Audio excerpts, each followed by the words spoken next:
I want to talk about a what if regarding Spartan-058, Linda Pravdin of Blue Team. Much like Master Chief, she's a Spartan-II. While there is differences in skills, speed, and strength for Spartans, they're essentially the same while out in the battlefield. Unstoppable, hyper-lethal combatants that always get the job done. Linda's specialty lies in long-range combat. She's the best marksman amongst the Spartans, which essentially means she's the best sniper in the galaxy. There's no better way to describe it than this excerpt from the novel Halo First Strike. On page 319, there was a muted crack of a sniper rifle, and another Banshee drifted to the ground.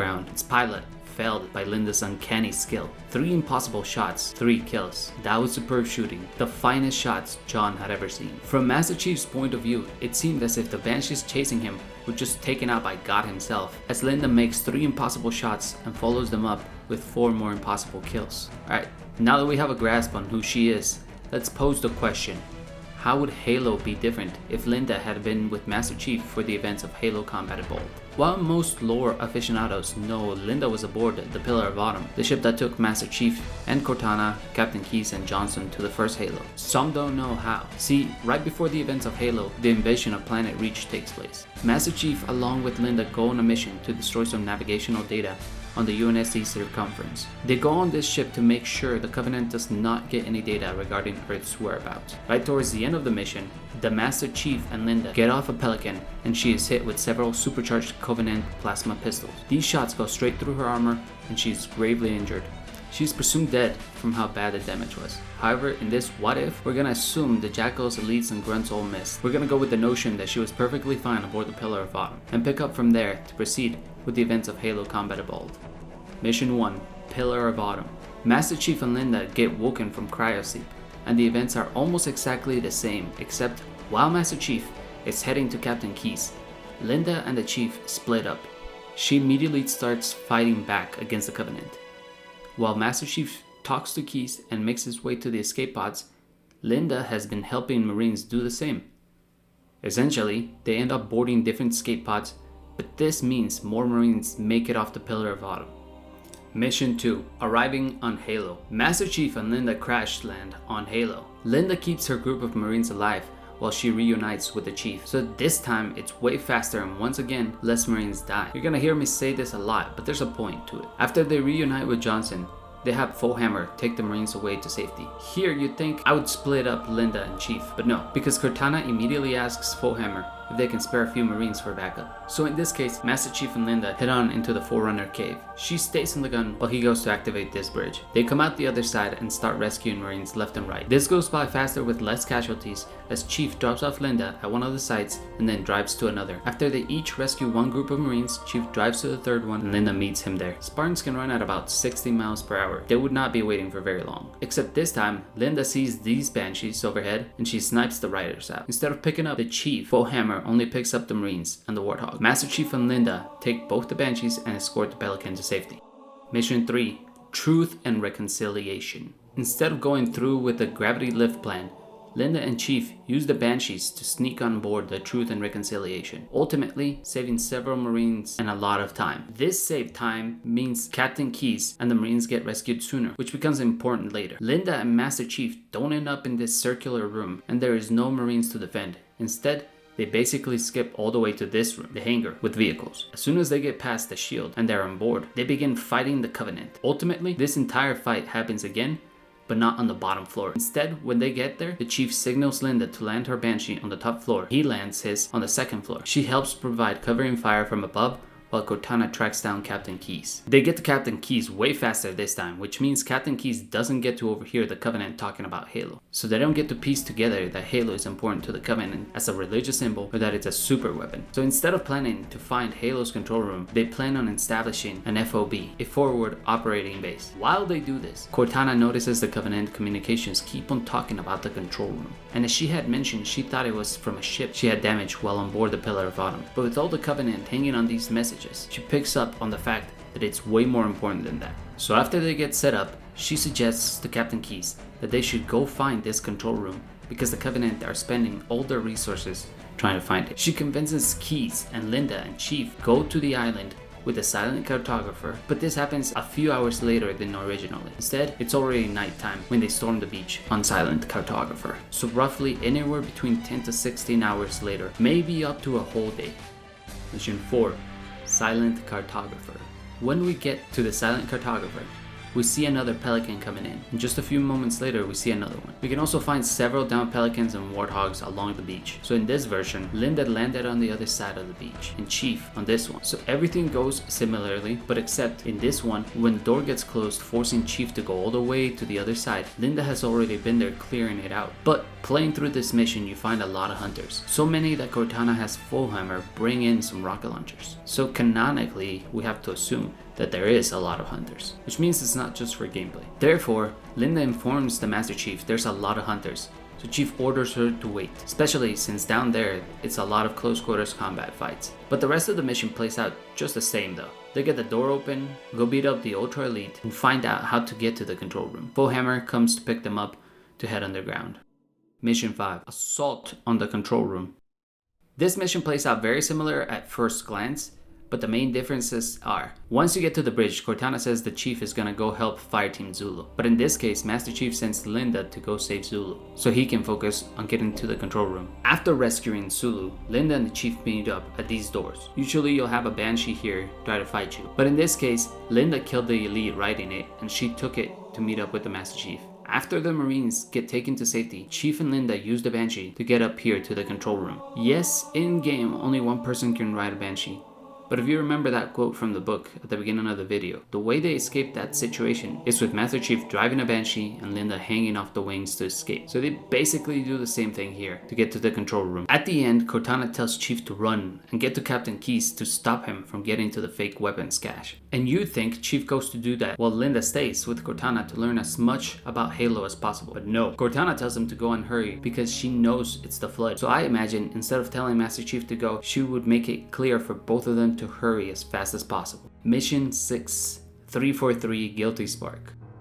Chief and Linda land and head into the facility. Everything is exactly the same, scary and ominous, blood all over, but we see no bodies around. When we get to this Marine that shoots the Master Chief as soon as he walks in my scenario, he's already infected with Flood, so he's not there. Instead, they get to Jenkins and Chief watches the video. But this time, the video we see a lot more Marines. With Linda helping the Master Chief and having set up the FOB sooner and easier, a lot less Marines have died. That means a lot more biomass for the Flood and a lot sooner. The Flood does not attack Master Chief. Instead, they are chasing down the humans outside of the facility. Since Master Chief saw the video, but Captain Keyes doesn't show up as dead on the footage, he decides to tell Linda, head back up and hail full hammer. Contact any survivors and get them prepped to leave. If things start going south, get them out. I'll find my own way. Linda tries to tell the Chief she won't leave him, but he cuts her off. No time, Linda. He goes deeper into the facility to see if there's any sign of Captain Keyes. As he heads deeper in, he confronts a lot more Flood than in his attempts to leave in the original. In the original, they're trying to stop him from leaving, but in this one, they're trying to stop him from going in deeper. The Flood have amassed enough biomass to form a proto-gravemine much earlier, and in fact, it's starting to transition into gravemine territory. So Master Chief decides to head back up. He needs more information, and Cortana seems to know what is happening down here. Meanwhile, Linda has been making her way up and taking the same steps Chief does, except that when she gets everyone ready for evac, Guilty Spark shows up to her and takes her instead of Master Chief. He whisks her away and the Marines end up being alone and overrun much faster than they do when Chief was there. By the time Chief emerges from the facility, the Marines have all but been infected. There's only a handful of them. Johnson and 3 others not infected and 1 heavily wounded by plasma burn. Chief can't get a hold of Linda and Johnson informs him. A little flying robot appeared and then disappeared with her. Fearing she might be dead but having no clue what happened to her, John decides to trust her abilities and takes the Marines to safety.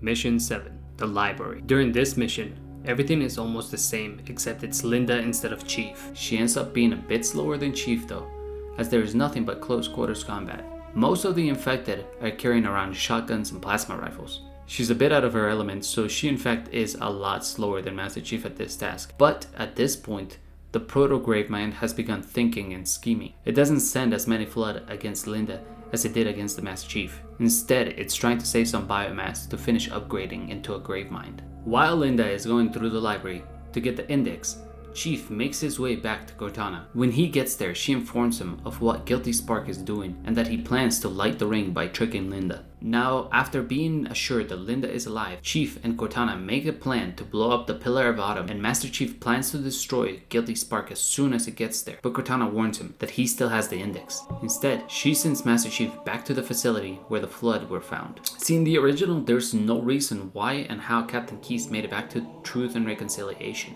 I'm guessing the Flood was already taking over his body and they puppeteered it, bringing him back there. But there was no reason for the Flood to take him there and not stay in the facility. Instead, the Flood made the original facility they were released out of their stronghold. That's where the Proto-Gravemind is growing, and in turn, that's where the full Gravemind will be achieved. Master Chief leaves a sniper rifle by the console where Cortana is waiting for Linda and Guilty Spark. Then he goes to get the codes out of Captain Keyes' neural implants. The plan is to save Captain Keyes, but since he doesn't know if he's alive or dead, he plans on either getting him out of there or get his neural implants.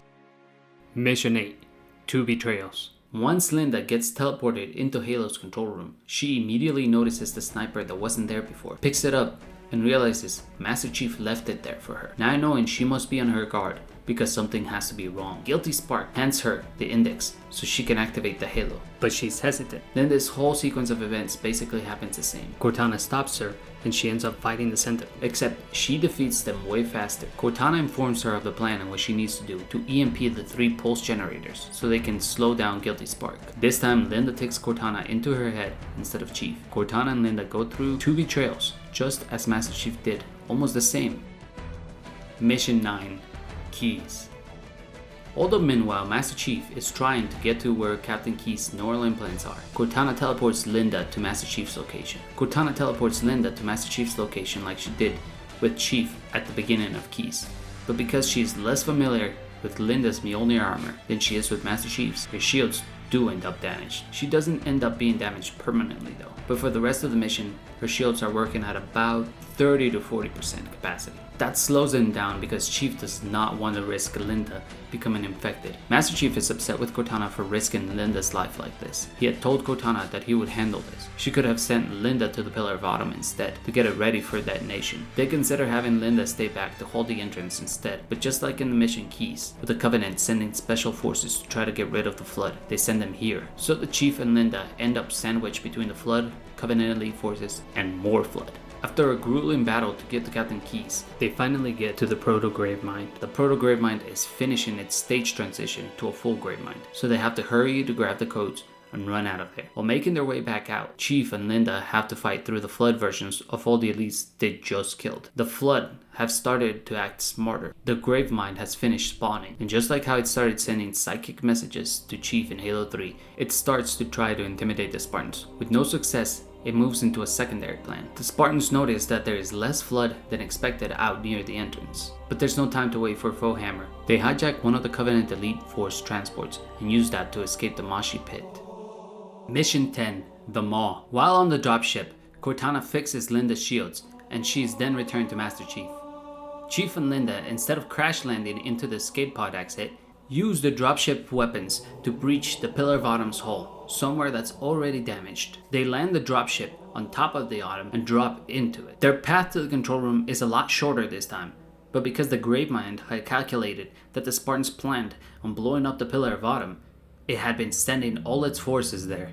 Similarly, Guilty Spark noticed that all the Flood were converging on one location, so it amassed the bulk of all the Sentinels on the entire Halo ring and sent them there to the Pillar. To get to the control room, Linda posts up on the windows here. The cutscene plays out roughly the same, except Linda is shooting out the windows, trying to destroy as many Sentinels as possible, while Master Chief and Cortana try to activate the explosion of the Autumn's reactor. Ultimately, Guilty Spark stops them, just like in the original, and they have to blow up the engines. They split up each to blow up one side, except this time there is far more Sentinels. This battle to stop Guilty Spark takes a lot longer, giving the Flood more time to catch up. By the end of the fight with the Sentinels, they have blown up 2 engine shields, but suddenly the ship starts to shake. Long tentacles ascend upon the platforms and knock Master Chief down to the bottom, where there is hundreds of Flood lifeforms gathering. At this point, the Gravemind has begun making pure Flood lifeforms, like these ones from Halo 3. Linda provides some support from above while avoiding the tentacles. This gravemind is nowhere near as big as the one in Halo 2, but the Sentinels start prioritizing the Flood over the Spartans. They recognize the gravemind is a galactic threat at this point, but this doesn't matter ultimately, as the Flood is winning and more reinforcements keep arriving by the minute. Linda blows up one more engine shield, meaning there's only one left. But with all the time that has passed, Cortana realizes that just like in the original, she underestimated how much damage the Pillar of Autumn had taken, so the Autumn is going to blow up anyways. In the original, their time was supposed to be 15 minutes, but it gets cut to 6. In this one, it does end up being 15 minutes because Cortana realizes calculations were wrong before the 4th engine shield got blown up. The Flood continued to pursue them, but Chief, having no path up to Linda, takes a different route. And then Linda suggests going back to the dropship, since that can take them into space and they can get aboard a Covenant ship. So the Chief, being in an easier position, heads back to the dropship, finding his way back through the hordes of Flood. While Linda takes the path Chief usually takes to the original. Linda gets on a Warthog to escape and meet with Foehammer, while Master Chief gets to the dropship. He plugs Cortana in to pilot it, but they aren't fast enough. Foehammer has been getting trailed this whole time by those 2 Banshees, and now she's already on fire by the time she reaches them in the original. So it's gonna be the same here. She still gets shot down. Chief gets there barely missing the Pelican, but the 2 Banshees try to attack Linda. Instead, Cortana shoots one down, and Linda snipes the other. Like in the original, Cortana tells them there's a longsword still in the Autumn, but Linda stops them and instead says that they take the Banshee that didn't get destroyed and head up to the Covenant ship together. It will mask them and make them seem like they're actually Covenant. This time, instead of the Autumn exploding right away, it still takes about 2 to 3 minutes from the time it took Chief to escape the last time. This becomes important in what happens after Halo 1, but for now, that's it. There you have it. That's my what if Linda was not injured and was able to help Master Chief in Halo Combat Evolved. If you liked it, or want a part 2, I would love to. I just hope someone is actually interested. Anyway, thank you for watching. Have a great day. Halo, it's finished. No, I think we're just getting started.